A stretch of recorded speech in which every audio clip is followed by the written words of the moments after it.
In 33 years now that I've had the chance to watch Cowboys football, there have been two defenses that to the pedestrian bystander like me seemed to make very little sense.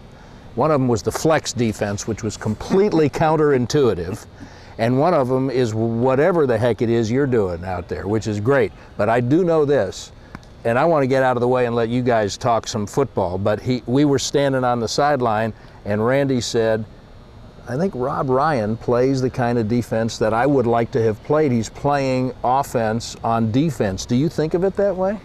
Well, I mean, that's great. I mean, coming from Randy, obviously, it's awesome.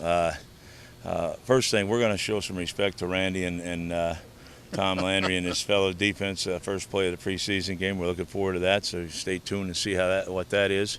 But you know, we want to be aggressive, and obviously Randy could play anything. He'd be happy just being on defense, period. So, but our guys are into it. We're moving around. We're trying to do some things, and you know, we're not going to show a ton Thursday, but you know, we're looking forward to evaluating our players and getting after it and have a great game. Well, what Brad was referring to is, you know, when you play defense, when I watch defenses, the defenses that you coach, I mean, you're not sitting back wondering what the other team's going to do to you. You make them wonder what you're going to do, which puts them psychologically, that puts them at a disadvantage right off the bat. Well, that's what we're trying to do, obviously, with us. We want to attack. I mean, defensive players, you know, are attackers. I mean, that's what they are, and you know, we're just coming off a Shark Week on Discovery Channel, and remind me of defensive guys just going after stuff. Do you watch that? And getting after.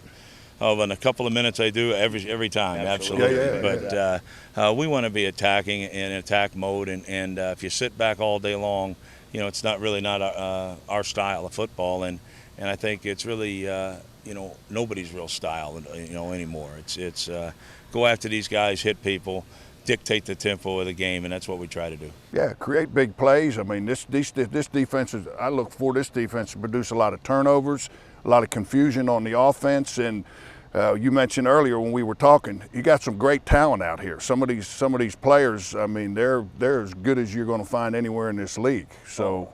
That's exactly right, Randy. I mean, you know, with the talent we have here in Dallas, you got to put them in situations to make plays, and that's us as coaches. I think, you know, that's really what our job is, to make sure that we can attack, make sure our best players can make plays, and that's how you're most successful in this league. And you know, we're looking forward to that. We have a lot more talent here than most teams are dealing with, and you know, we really are excited about our players and our scheme.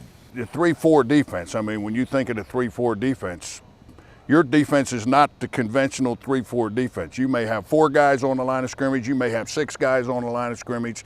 They're not going to know where they're coming from, and I think what that's going to allow you to do, you have this talent out here, and I think a lot of them can do a lot more than they've shown in the past, because they just hadn't been in a position, and once you've been around them for a while, you'll be able to see and put them in a position where they can be the most success that they can.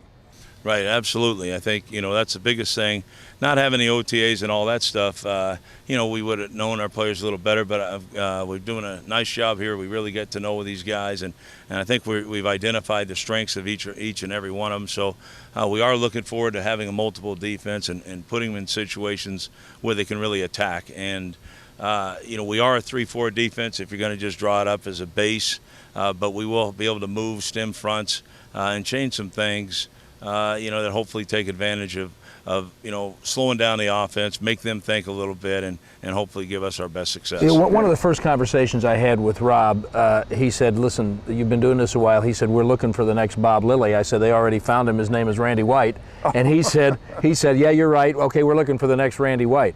Now, he makes a great point. The 3-4s that were being played in the league when he was playing, I don't know where he would have fit. I mean, he'd have fit somewhere because he was a great player. Anywhere. But he's not a prototypical nose tackle. He's not a prototypical 3-4 end. Where would he have fit in your defense? I think in my defense, I think he was a college linebacker, if I can remember, and I think I'd put him there, let him run the whole defense. Inside or outside? Inside and middle linebacker, and let him be the captain of the defense, in charge of everything and everybody. So he's going to set the tone, and I think I'd put him there, because if someone's dare to run a fullback up the middle, I think he might rip his face off. So, but he was outstanding. I mean, he can do everything, but with a guy like Randy White, that's a Hall of Famer. It's hard to screw him up. So wherever he'd play at Mike, tackle, nose, end, whatever he'd like to do, we would have found a nice role for him, because one of the greatest of all time. Yeah, if you like you say, we talked earlier again, your guys out here. I mean, if you got a guy that's tough, he got the right attitude, and he can move, and he can run, and he likes to hit, and he likes to play the game of football, you'll find somewhere for him to play. I bet, or they're going to be running me out of town. So we don't want that, but absolutely. I mean, they're attackers. These defensive players are attackers. They're really good ones in this league, and that's always been the same, whether you're in a flex defense, a 3-4, 4-3, or whatever. I want you both, though, to talk a little bit about the role of thinking and intelligence in defense, because it's when people think of defensive players, people especially who haven't played, they think, okay, put a guy out there, see ball, get ball. You couldn't play the flex defense without thinking first. You couldn't think when the ball was snapped, but you had to know what you were doing. And I've seen enough of what you're doing that I think if these guys are not really aware, they're going to be in the wrong place and something's going to get screwed up. So both of you talk a little bit about that aspect of it, please. Well, I always say, you beat people with your mind. When everything else is equal physically, you beat them with your mind, because you do your work during the week. You prepare, you study. You know them better than you know your own team. And when a situation pops up, you know what they're going to do before they do it. If you study, you can basically predict, especially good teams on offense, you can predict what they're going to do. If you don't do that, I think you're going to be a step behind. But if somebody puts the time in and works and does the mental preparation, you beat them with your mind. Yeah, you got to physically whack them and do all that, but once all that's equal, mentally is where you beat them.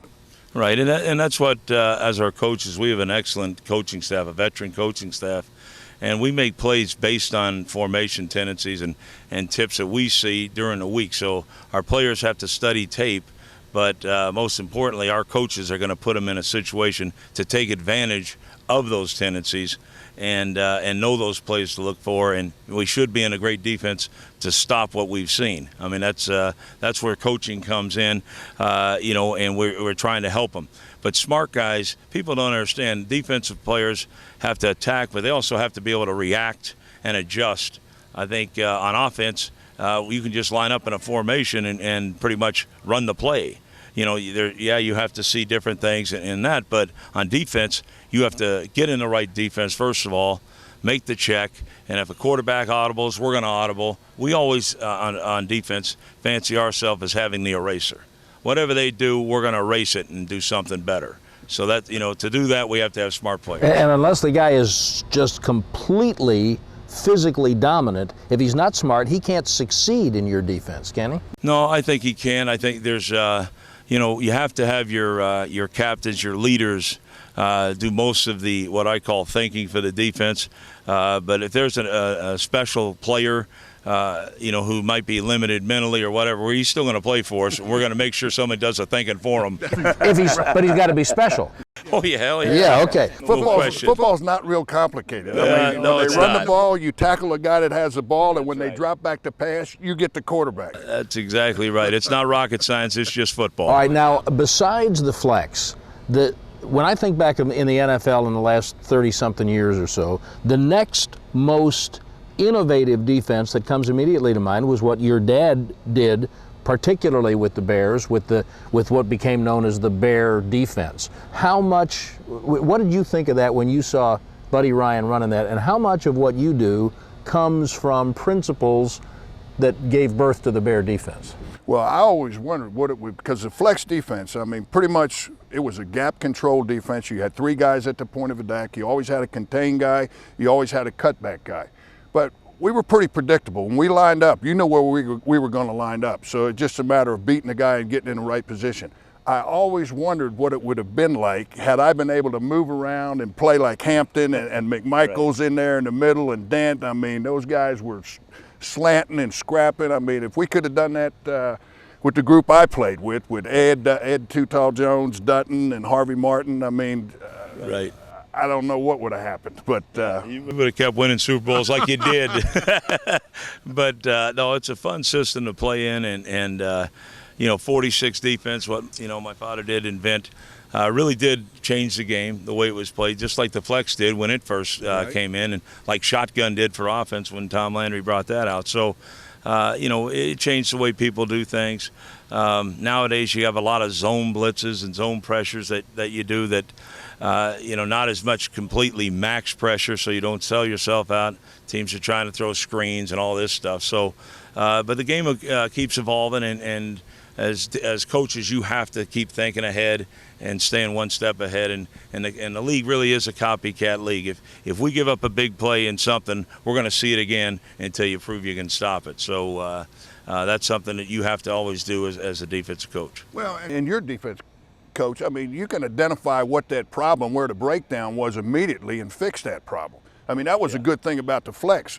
We could identify immediately where was the breakdown, who was out of position, boom. And when you can do that, you can fix those problems really quick. Oh, absolutely, because that comes with experience. Right. I mean, I'm not a school teacher. I'm not a math major, but I am a football coach. And like I tell people, when I was barely good enough to play in college, but in pro football, when everybody is out playing and doing things, I've been coaching, and I've been coaching for a long time, and I've seen about everything, and I know schemes. So the adjusting part of it, you hate to do it, but that means, there's been a mistake and things like that, but you have to be able to identify that, and you can't wait till halftime to do it. No, you can't wait till halftime. Yeah, you have to get it fixed immediately, or they're going to come right back and get you again. Rob, we appreciate the time. Looking forward to it. I've enjoyed it, and this is an absolute pleasure. Make sure you stay tuned. First play of the preseason. Look for it. It's out of respect for Randy White. Thank you, Coach. Nice to meet you. All right, nice to meet you.